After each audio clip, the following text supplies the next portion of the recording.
карбоновый пилинг и татуировка. Эркек, аял. Водный лазер. Что самый хороший, самый инфо, куда не ручен, оно лазер, да. Это как пилинг идет, вот этот аппарат işletilir. İki насадка. Немелерим дурандан тезечи.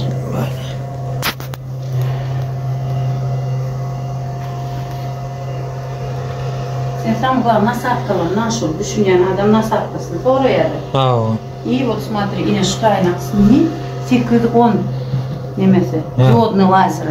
Что самый хороший, самый инфо, куда не ручен, Шул аппарат инфо аппарат. Модель. Машина эркек, аял. Удаление волос, омоложение лица.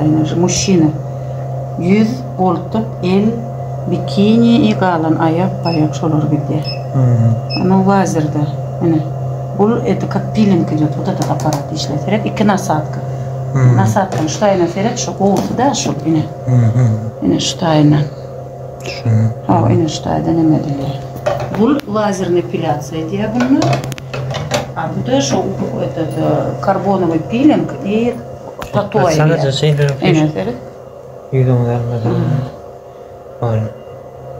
Onun öğretmeli onun ştayda var, nemede vermeli ştay, çistata, enerji odakları kim etmeli olsa, kıydıma diysek ayırıp veriyor, öğretiyor özü.